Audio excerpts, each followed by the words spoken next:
What's that sound? It's for amusement only, the EM and Bingo Pinball Podcast. Welcome back to For Amusement Only. This is Nick Baldridge. Another day closer to the York Show, folks. York Show's in York, Pennsylvania on October 9th and 10th. And I'll be there along with bingo collectors from all over the eastern United States. And we'll be bringing a record number of bingos for the first ever bingo row.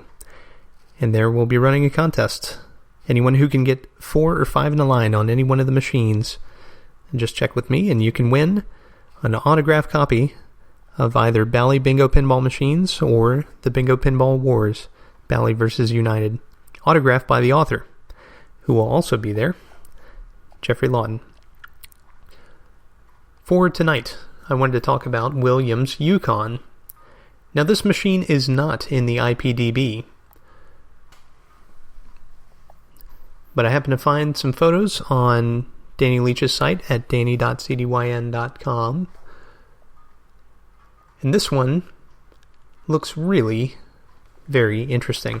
Now, it was made by Williams, who did try their hand at a couple of bingo games. This is one of the card-themed games where it's not exactly a bingo, because you're playing cards.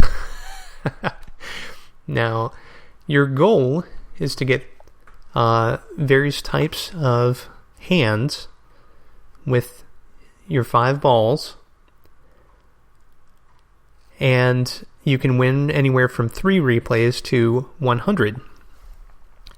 Now this game has the ball return feature, as you will find on most any bingo, where if you make it all the way down to the bottom of the playfield, instead of just taking your ball, it brings it right back to you. Now, what's really interesting about this game is that it understands all the different kinds of hands that you can make. You can make anywhere from a 3 of a kind, a 4 of a kind, a full house, a flush of several different varieties in either mixed suits or the same suit. But what's really cool is if you manage to get in the Joker hole. The Joker is the typical 16 position on a Bally bingo playfield. But if you manage to get in this Joker hole, the machine allows you to select a card to spot. That's pretty cool. So you push one button to select your card, any one of 6 different cards, and then you push another button, the hold button, and it'll stay on that card. It's pretty cool. There's a 3-digit replay counter, because of course you can win 100 replays at a go. The artwork is very nice. It is appears to be Molenton. And it's inside of what looks like a burlesque club, where there's a couple ladies on the stage and a bunch of people out in the audience watching. But what's really interesting and attractive about this back glass are not the people so much as the perspective. You've got a couple of lamps, one on either side, and there's a huge space that's framed by this large representation of all these different cards that you can land in. That's kind of center bottom of the back glass. And then you have a balcony or proscenium up above, and curtains. As you can tell, I rather like Molenton's style of drawing curtains. And I just think they are pretty attractive. And they really frame these kind of vignettes very well. So I just think it's really cool. In the far background, there's a bar, and you can see a barkeep actually pouring a drink. There are bottles. This is a lived-in scene here, which I also find very appealing about a back glass. Inside, the hardware looks very much like a bingo. There's a ball return board, and it brings it back. There are 4 different meters in this particular game.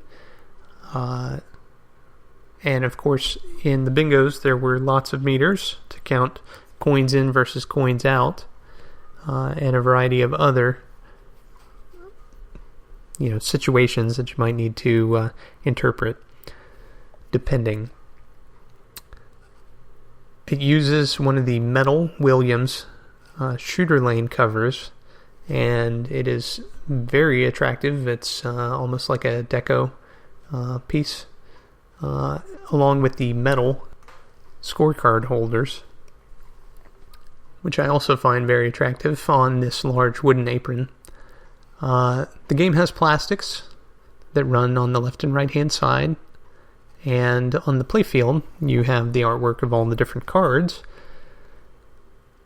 And it's an unusual layout. I didn't mention that, but there are 5 holes very close together at the top, each one with a post directly above it. So these are very difficult holes to get into. Then below that, there are 6 more holes. And then there are posts which are spaced in an arch, kind of, or actually it looks more like an M.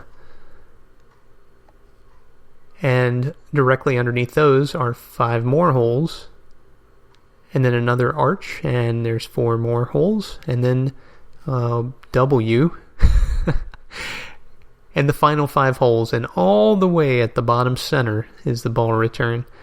The artwork, or the way that your eye is drawn to the ball return, is actually really cool, and I like that quite a bit.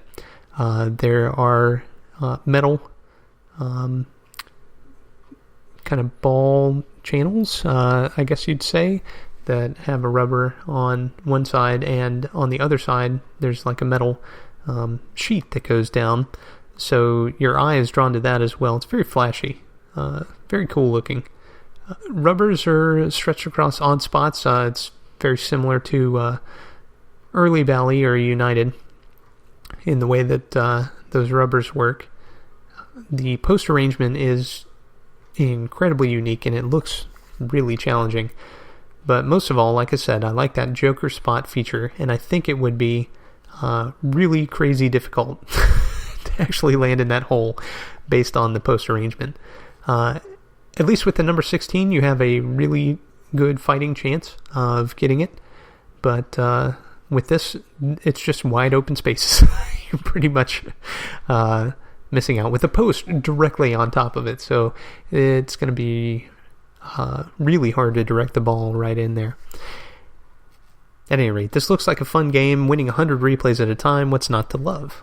I have no idea about production, where these were operated, anything of that nature. If anybody knows that stuff, feel free to contact me. I would love to know. If you've ever seen one, where it came from, kind of the story.